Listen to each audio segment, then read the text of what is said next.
Deep in the ocean, an orca pod is on the hunt. But these aren't your average orcas. These guys are organized. Marketing team, did you get those social media posts scheduled for the seal migration? Aye, Captain. We even have an automated notification for all pod managers when they go live. They use Monday.com to keep their teamwork sharp, their communication clear, and their goals in sight. Monday.com. For whatever you run, even orcas. Go to Monday.com to dive deeper. If your roof starts to leak or your floor's really squeak, you live in a money pit. Money pit. If your basement needs a pump or your place looks like a dump, you live in a money pit. Money pit. Pick up the telephone, fix up your home sweet home by calling 888-MONEY-PIT. The Money Pit is presented by FineTape.com, DAP Wall and Cavity Foam, and Super Flapper by Fluid Master. Now, here are Tom and Leslie. Coast to coast and floorboards to shingles, this is the Money Pit Home Improvement Show. I'm Tom Kreitler. And I'm Leslie Segretti. Here to help you take on the projects that you want to get done around your house, whether you are in a house, whether you're in an apartment, whether you're in a condo, whether you live in a yurt in the middle of the woods. We don't care. We'd love to talk about your projects and help you get started on the right foot. Reach out to us at 1-888-MONEY-PIT with your questions. That's 888-666-3974. Or you can post your questions at moneypit.com/ask. Just click the blue microphone button for the fastest possible response. This is episode 2462, and if you've got questions, we've got answers, so reach out to us right now. Hey, coming up on today's show, as temperatures drop, it is time to get your heating system serviced. It doesn't matter if you guys are heating by gas, oil, propane, or electric. An annual service by a pro is really key to making sure that system remains safe and efficient. So we'll talk about what steps you need to take to make sure everything is covered. And maintaining your toilet is totally a DIY project. It's made even easier with the new Super Flapper from Fluid Master. We're going to share how this new product innovation can help stop leaky toilet flush valves that waste water. And fun fact that I learned from my son's 6th grade science teacher is November 19th is National Toilet Day. So maybe we should plan to celebrate that. I think so. I love that name, Super Flapper. It's the official gift for National Toilet Day. There you go. And getting your chimney cleaned is a job that's most necessary and one that comes too frequently with a chimney contractor that offers fraudulent advice in the hopes of getting even more money out of your wallet. So we're going to sort out the facts from all that smoke. All right, but before we get to what we want to talk about, we want to hear what you want to talk about. Whether you are planning a small decor project or you are diving into a full-blown renovation, we have got you covered. And here is the absolute best reason to call in your question today. One listener drawn at random who reaches out to us with their home improvement question is going to win an amazing product. It's brand new. It's from Cuisinart, and it's their outdoor wok station worth over $400. That's going to go out to one listener drawn at random from those that reach us with their home improvement questions. So you can do that by calling us at 888-MONEY-PIT. You can also go to moneypit.com/ask and post your question. Reach out with those questions and we'll toss your name in the Money Pit hard hat and you might just win that amazing new product from Cuisinart, their outdoor wok station. So let's get started. Leslie, who's first? Donna in Arkansas is on the line and has a noise issue. How noisy is that place? Well, I don't know. It's my son and his roommate live in a duplex, and the common wall between their living rooms, they can hear the neighbors, and so I'm sure the neighbors can hear them. They were just wondering what they could do on that wall to block some of the noise. What they would need to do requires a pretty significant addition to the existing wall. What they would do is they would have to put a second layer of drywall over the existing layer, and there's two options here. You can use a noise-resistant drywall. There's a couple of different brands of this out there. It has some sound deadening built into it. Or you can use a product called green glue, which is sort of like a gelatin-like adhesive, and you would apply that to the old wall, and then you would put new drywall over that, and that creates a noise barrier. And you also have to be very careful around the outlets and any openings in the wall, and they have to be sealed properly. And even after you do all of that, you will still probably get some sound through that wall. Unfortunately, soundproofing is harder to do after the fact than it is to do when you're building it from scratch. So not always the answer exactly that you want to hear, but that's really what it takes to try to soundproof the rooms in this situation. All right. Well, we sure appreciate you taking our call, and thank you very much. All right. Well, good luck. Thanks so much for calling us at 888-MONEY-PIT. Mac in Missouri's on the line, has a question about a pool. What can we do for you? Well, every year I seem to open my pool up in the spring, and it's always green. I just have to drain it and clean it out and all that stuff. So I had this brilliant idea to just leave it going all winter long. Just put the cover over it, put it on a timer, and just keep it open and have it come on every day for, every 15 minutes, every couple hours or something. It doesn't freeze. What do you think about that crazy idea? I got to tell you, we have a pool, Mac, at my family. Like, my parents own a summer house out on the North Fork of Long Island. Every spring we take off that cover. That pool is the nastiest green-looking thing you've ever seen. We have never drained the water. You use a whole sort of chemicals, which is sad, but you shock that water, you get the system up and running, and it goes right back to beautiful crystal blue, and we're swimming in it in no time. Yeah, I know. It takes a lot of chemicals to do that. I know. But, the other option is... I wouldn't leave things running all winter long. I feel like it's going to put pressure on the system. It's going to overload. You're not probably getting the proper amount of air and things into it that it needs because the pool is covered. But if you're so frustrated with it, and the chemicals, why not think about a saltwater pool? It's cheap. At least you're honest about it. Well, I know you guys like honesty, so I'll probably go against all conventional advice and try it. All right. Well, good luck. Let us know how you make out. Thanks so much for calling us at 888-MONEY-PIT. It's Croctober, the official celebration of Crocs fans like you. So whether you like to rock your classic clogs, get cozy and fuss-lined, personalize with your favorite Jibbitz charms, or even, dress up like a clog for Halloween, it's time to tell your story and share your style. Join the Croctober celebration with Crocs fans around the world. Go to Crocs.com to discover the range of shoes and find a pair that's iconic like you. Crocs, celebrating you all month long. Hey, Money Pit Podcast fans, you want to help us out? Well, go ahead and leave us a 5-star review on Apple Podcasts, and we're going to give you a virtual high five. Plus, you'll be helping us spread the word about our show. Just go to moneypit.com/review. Here at the Money Pit, we love to help you out with all your projects, but we love to also give you another great reason to reach out. We've got an awesome prize up for grabs this hour. We've got an outdoor wok station by Cuisinart. It's creative, it's fast, you can make some amazing meals in minutes, and it allows you to deep fry, saute, boil, sear, griddle, braise. Pretty much every amazing form of cooking. It includes a premium 14-inch diameter round bottom hand-hammered carbon steel wok. It's got an innovative burner system with a 50,000 BTU propane-powered burner, electronic ignition. This is fun. I can imagine cooking all sorts of great meals outside. And who doesn't love to cook an amazing meal outside? Check it out. It retails for $349, but we're throwing in a cover and a tool set, which is going to make this prize package worth $420. You can check out the Cuisinart Outdoor Wok Station at Cuisinart.com, but we've got one here in the studio going out to one very fortunate, very lucky listener, and that's going to be drawn from random from those who reach us with their home improvement questions. So call us at 888-MONEY-PIT or go to moneypit.com/ask. We've got Audrey in Michigan on the line who's dealing with some cracked porch steps. Tell us what's going on. We have a portion on our front porch next where the pillar comes down and supports the roof on the right-hand side where we had tiles that were laid that were slate, and water worked under them when the slate sheeted off one winter and then expanded and got into a crack on the porch and then split that corner of the porch off where the post comes down. And I would say it's maybe like a 9 to 12-inch area in both directions of the corner of the porch. So you can take a whole hunk of the cement off.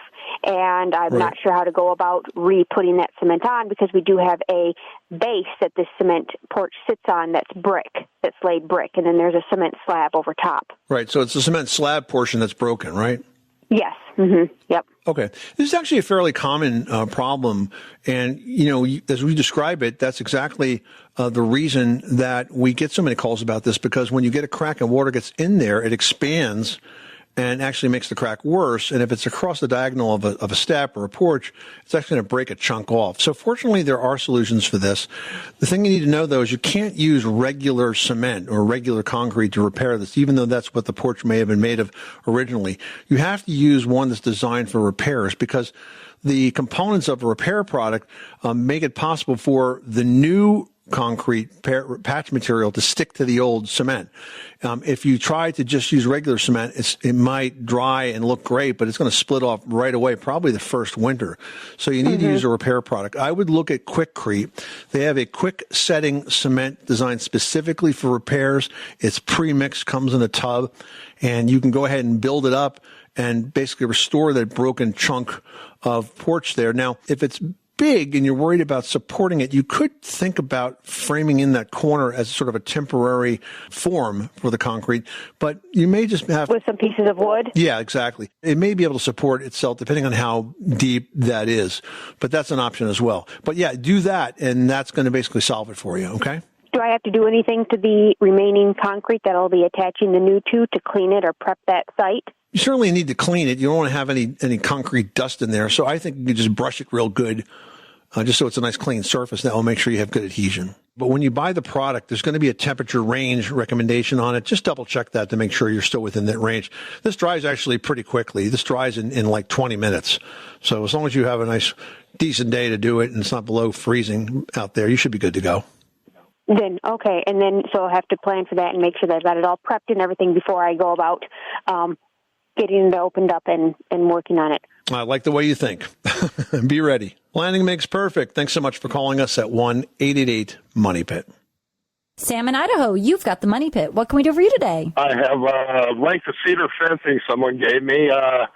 I'm going to plant it. It's 10 or 12 years old, never been in the ground. I'm just curious if you would recommend treating the post. Well, you can treat the post if you want to put like a wood life on it and make sure you get into the end grain. It'll help a little bit. But, I mean, the best way to stop that post from rotting is more about the installation. And what I would recommend is this. I would use a post hole digger to dig it, the hole just slightly wider than the post itself. I would put about 4 inches of gray gravel stone in the bottom of the hole, set the post on top of that stone, and then use the rest of the stone to fill around the post and tamp it down. Now, you can use a tamping iron, or if you don't have a tamping iron, you can use the butt end of a 2x4 to do the same thing. But do not concrete those posts into the ground, because the concrete will hold a lot of water against the post that will cause rapid deterioration. If you just put the stone in, it'll be really, really strong, and it'll drain well. So that's the best way to preserve it. Okay, guys, thank you. You're very welcome. Thanks so much for calling us at 888-MONEY-PIT. Well, as temperatures drop and heating systems are turned on, it's important to make sure that they are serviced for safe and efficient operation. We've got tips on how to best get that project done. Now, first up, if you're thinking, hey, the heating system worked fine just last winter, so I really don't need to do anything now, right? Wrong, because that logic doesn't really hold. It doesn't matter if you heat by gas, oil, propane, or electric. A service by a pro is really key to making sure that system remains safe and efficient. Yeah, not only can your heating system become inefficient, that's going to cost you more to operate. It's going to be dangerous with conditions that can build up like carbon monoxide that might only be spotted by a pro who's got years of experience when they are looking at your heating system. Yeah, now for homes that are heated with gas, oil, or propane, those fuels leave deposits on the burners, which can cause them to become blocked. Now, a service pro is going to clean and adjust the burners to make sure they're running properly, as well as check other key elements of the system, like the heat exchanger, because if that develops cracks, it could cause combustion gas like carbon monoxide to leak into the air in your home. Mm-hmm. And, the blower motors need to be checked and cleaned, and the filters need to be replaced as well.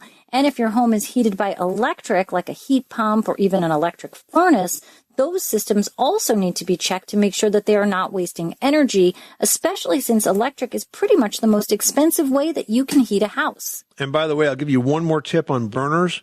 If you see your flame come on with the burners and it's got a yellowish tint to it, that's a dirty burner. And that's a dangerous burner because it's not fully combusting that natural gas, and that really can increase your risk of carbon monoxide, which, by the way, finally, make sure you get carbon monoxide detectors installed into every level of your house if you're heating by gas, oil, or propane. Natalie in Wisconsin's on the line and is having some issues with old windows. Tell us about the problem. Hi, I have vinyl windows, which served us very well, but now that they're older and I want to raise them up, 5 or 6 inches, they won't stay there, so I have to brace them up or else they'll fall down, and they are quite heavy. Do you have any recommendations? So the window jambs have springs in them, and the springs have obviously broken down. And the problem with vinyl windows is, unless it's a name brand where you can easily find parts, is that it's really almost impossible to get those fixed. Okay. And so I'm not going to have a really good solution for you here, Natalie. If it was an old wood window, we could talk about ways to deal with that. Because it's a vinyl window, it's already an upgraded window. And if the internal parts are breaking down, it's difficult to find repair parts for that. Okay, yes, I have been trying, and I didn't have any luck so far. Well, I mean, I would search online for the manufacturer and see if there are repair parts available. But short of that, it might be time to start thinking about new windows. Okay, thank you so much. You're welcome. Thanks so much for calling us at 888-MONEY-PIT.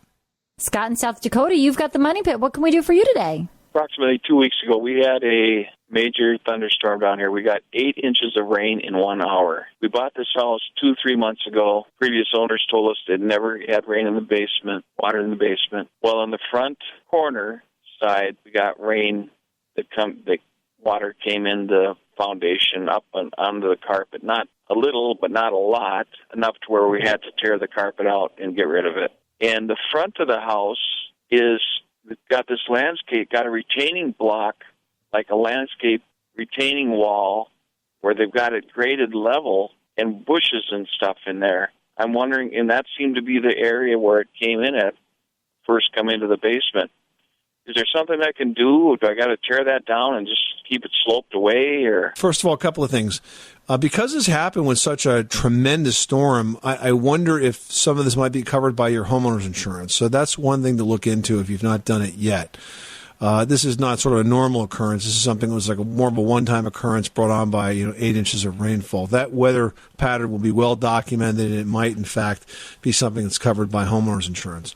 In terms of the solution, basements flood after rainstorms because of two things that usually go wrong with the drainage. One, and the most important one, is the gutter system. The gutter system has to be free-flowing, and the downspouts have to be extended.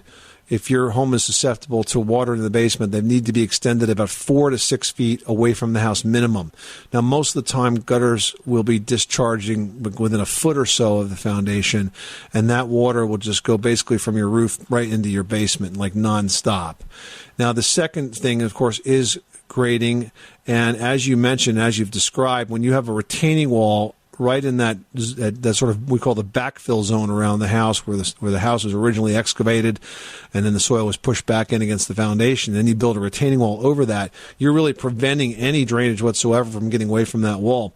And you're right, fixing that is kind of a big deal, because you have to take the retaining wall down, or you have to improve the grading in some way to get it moving away. You may have to use some stone at the front edge of that so water can get through it. What I would suggest to you is to work on the gutter system first, because that causes most of the problems in my experience. And then if you still have an ongoing issue, then deal with the drainage second. But fixing the gutter system is the easiest first step. Make sure that those downspouts are extended away from the house. If you want to really do something on a permanent basis, you could run those downspouts underground through solid PVC pipe, not the perforated kind, but solid PVC pipe, and then break that out to grade somewhere or through a curb into the street, whatever is permitted by your local municipality. Or you could possibly go out solid for, say, 20 feet and then use perforated pipe in a stone trench and have it run back in the soil there when it's well away from the house. But manage that roof water first and then worry about the drainage second, because that's obviously much more difficult and more costly to correct. Now, if you tackle those projects in that order, I think you'll be good to go and pretty much flood-free. Thanks so much for calling us at 888-MONEY-PIT. It feels like you can get your credit scores anywhere these days. Random websites, card statements, budgeting apps, heck, even your dog might bark out a few numbers.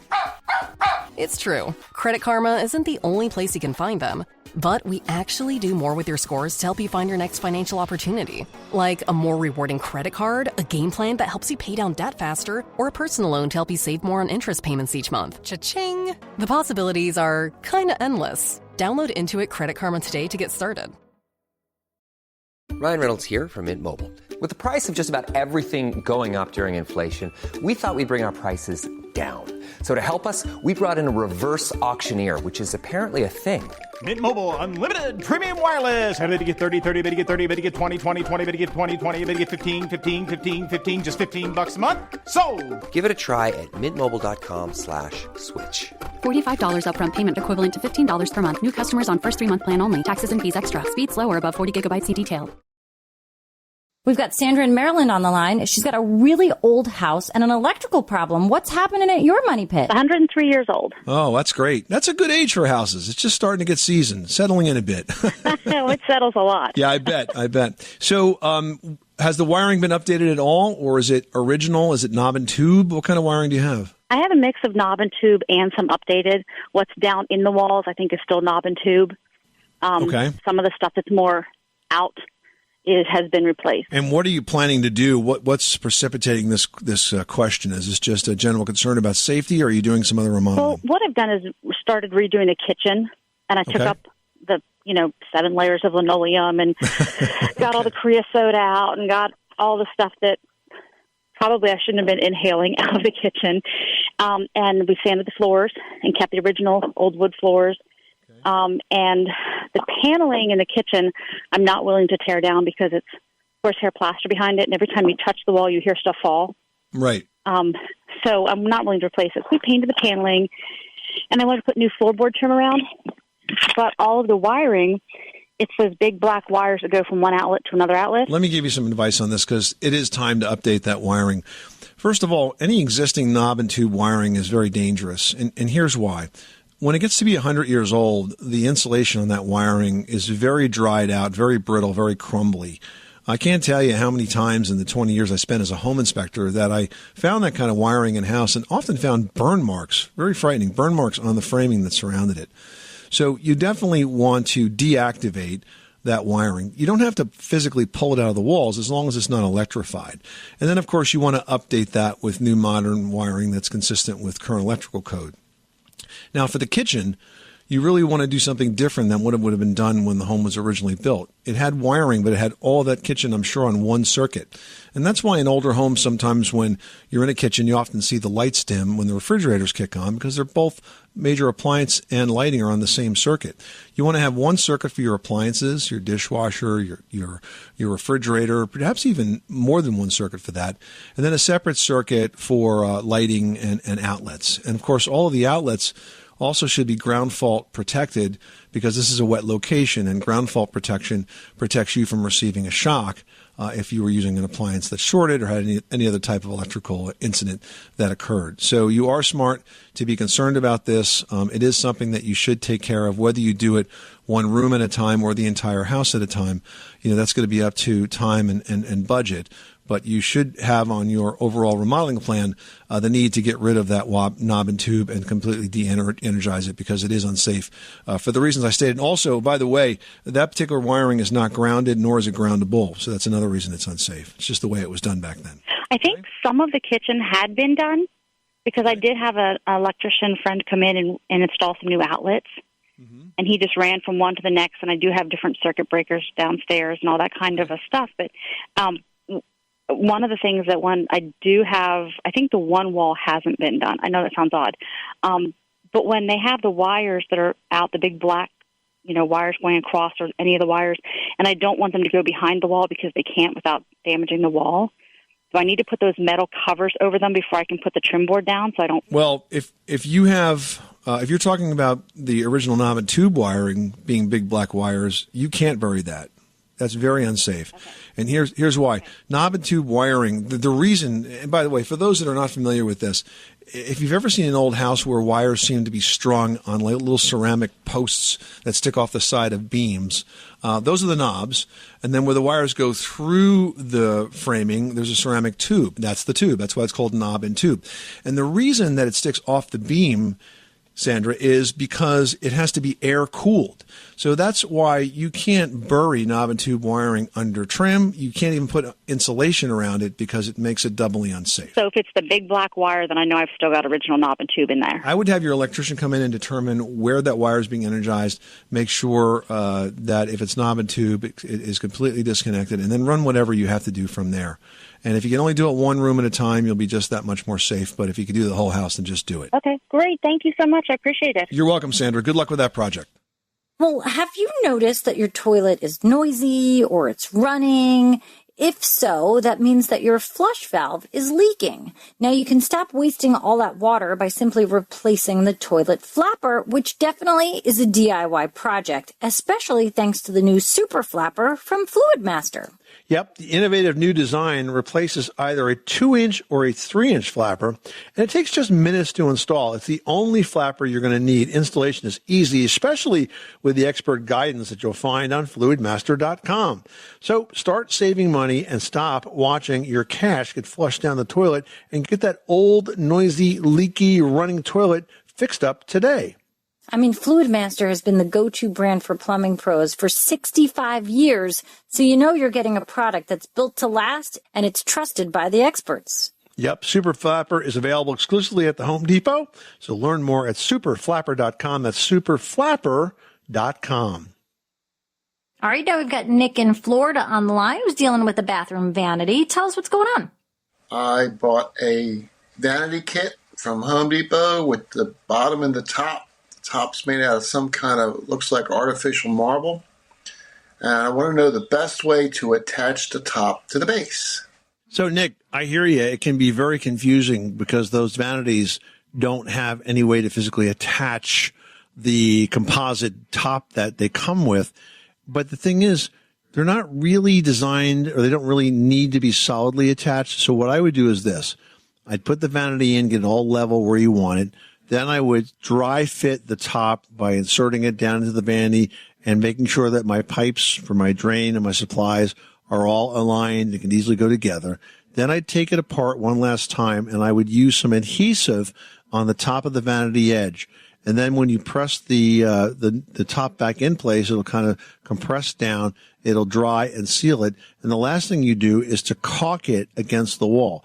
And between the sealant against the wall, the caulk, between the glue and the plumbing connections, you're going to find it's very, very solid and definitely is not going to move. And that's all you'll need. Well, here on the Money Pit, we give away a lot of beautiful products to our listeners. And we've got one today that is absolutely a standout. It's the outdoor wok station by Cuisinart. Now, if you want to win this product, you got to call us with your questions at 1-888-MONEYPIT, because we're going to draw from all those that reach us for today's show, one winner and send them the wok station. This offers cooking versatility, which creates fast, fresh, and fabulous meals in minutes. You can fry in it, you can saute, you can boil, you can sear, you can griddle, you can braise, and more. It includes a premium 14-inch diameter round bottom, hand-hammered carbon steel nonstick wok.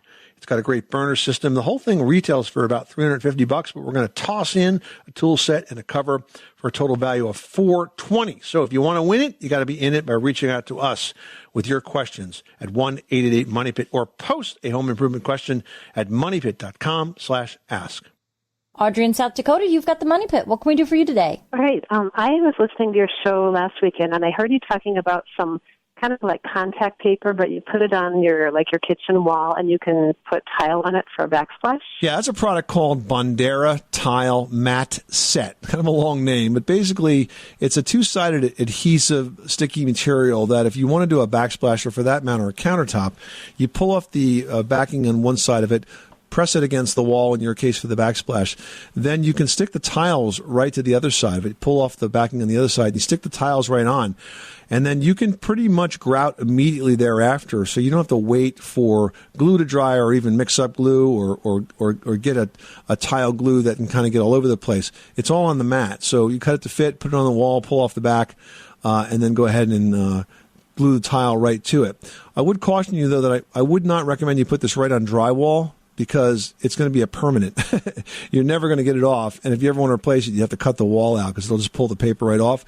And what you could do is just put a thin sheet of Lawan plywood on the wall first, and then put the tile right on that. Okay. All right. Thank you very much. Good luck. Thanks so much for calling us at 888-MONEY-PIT. In this ad for the Mobile One brand, I have 30 seconds to talk about driving, which might be what you're doing right now. Maybe you're in the car, you're free, you're in control, on an open road with an open calendar. Your mind is wandering, and you're going with it. Or maybe you're stuck at work, in meetings, or emails, or worse, meetings about emails. And if that's the case, there's only one question. Why? Mobile One, for the love of driving. Visit loveofdriving.us/radio to learn more. With Ring cameras and doorbells, it's easy to keep every fright in sight. See who's there. Keep your scaredy cats company. Oh, it's okay, sweetie. I'll be home soon. And protect your crypt from the real monsters. Oh, come on. The sign says take one. Find dead simple ways to stay connected right now at ring.com. Well, fireplaces are great for ambiance, and more efficient models can even help you cut your home heating bills, but they can also do more harm than good. Now, fireplaces account for almost half of all home heating fires, a huge number considering how little they're used compared to your heating system. So this is one area of the house that really needs careful and consistent maintenance to operate safely. That's right. So first step, have your chimney professionally cleaned once per year or once for every cord of wood that you burn. Now, a good chimney sweep is also going to inspect the fireplace and the chimney structure to make sure it's intact. And checking for creosote is another part of what these guys do. Creosote, as you may know, is a highly combustible byproduct that forms when the fires are too big or when the airflow is restricted or when the wood is wet, sort of almost too wet to burn. It's black or brown in appearance, and it tends to stick to the inside of the flue. And too much of it can cause a very serious fire in your flue. Now, while these are all really important reasons to hire a chimney sweep, you do want to proceed with caution there. The chimney sweep industry is ripe with questionable sales practices, so you want to make sure that the pro you hire is certified through the Chimney Safety Institute of America. Yep, and once the chimney is cleaned, be sure to only burn seasoned wood. Now, that means it's been dried for at least 6 months. Not only does that seasoned wood give off more heat, it's also a lot less likely to deposit creosote inside your chimney. It's just a lot safer. All right, now we've got Randy from Maryland on the line with a decking question. How can we help you today? I just put a brand new deck on the back of my house. The house was actually built in 1988, so it's good and settled. I just wonder how soon I could treat it. Well, I've heard, 2 months, 3 months. I've heard a full season. I don't want to wait too long, but I don't want to do it too early. Randy, what's the material the deck is made out of? Is it pressure-treated lumber or cedar or redwood, what? Yeah, it's pressure-treated lumber. Okay. So what I would do at this point is I would wait until next spring. Let it be exposed to the environment for a while. It is true that the lumber, when it first goes in, is very moist. And by waiting maybe 6 months in your case, you're going to find that it's going to dry out a bit and it'll be ready to sort of take a stain better than taking it right now. So I would certainly let it sit for a while and then stain it before next summer when it gets, sort of cool and dry out. And then in terms of the stain itself, I would recommend that you choose a solid color stain. It will still show the grain through, but it'll have more pigment in it and it'll last longer. Does that help you out? I think so. So basically say wait a full season then? Yeah, I would wait a full season and then I would stain it after that. Okay. Gordon from Des Moines, Iowa, reached out to Team Money Pit and says, last winter we had a pretty bad storm that caused ice dams to form on some of my neighbors' houses. Can you explain what an ice dam is and how I can prevent them from forming on my own roof? Sure. So what an ice dam is if you have a snowstorm, for example, and the area that is right above the body of your house, so the area, say, inside the wall area of your house, that area is warmer than, of course, the exterior. So that warmth, as it gets up into the attic space, will cause the snow directly above it to melt. But when that water runs down and it gets to sort of the overhang of the roof, that part still is at a much lower temperature, so it will freeze, or that water will freeze and build up and effectively cause a dam. And that dam, when it blocks the water, will allow that water to sort of reverse, or like a U-turn, and go up under the shingles and leak into your house. It can really cause quite a bit of damage.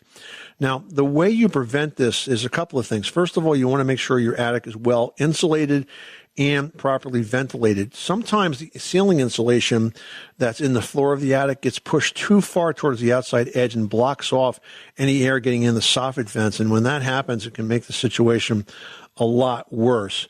Now, the other thing that you can do is if you have a really heavy snow, you can use a roof rake to remove your snow buildup. Now, a roof rake is sort of a telescoping rake that is designed to not to harm the shingles, but basically from the ground, you can stick it up there on the roof, start pulling some of that snow down, and that will stop the ice dams from forming.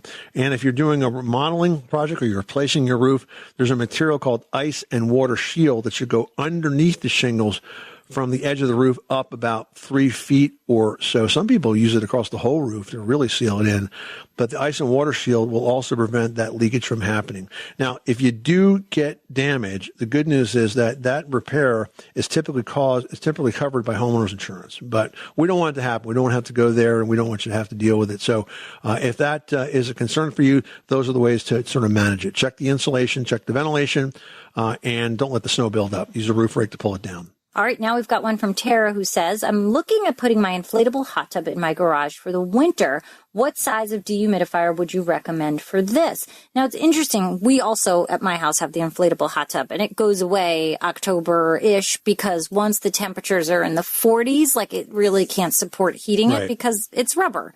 So I'm wondering first, is this garage heated? Because if it's not, you're going to run into the same problems as if it were outdoors.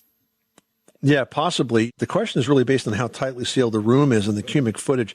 You're going to need a very good quality dehumidifier. Take a look at the guide on Santa Fe Dehumidifier's website. That's santafeproducts.com. And for a garage, I'd call that loosely sealed. And so they're going to spec that you're going to need somewhere around a 3,600 to 4,000 cubic foot dehumidifier. And that's going to cover a 20 by 20 average size of a double car garage. But I'll tell you, putting those hot tubs in the garage, pretty popular project.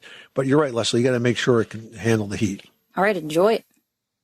This is the Money Pit Home Improvement Show, on air and online at moneypit.com. Hey, guys, thank you so much for spending a chunk of your day listening to our show. We hope that we've given you some valuable ideas and information to help you improve the place you call home. Remember, if you've got questions, I know they come at all different times of the day. That's why 24/7 you can leave your message at 888-MONEYPIT, or better yet, you can record your question at moneypit.com/ask, and we will get back to you the very next time we're in the studio. But until that, I'm Tom Kreitler. And I'm Leslie Segretti. Remember, you can do it yourself, but you don't have to do it alone.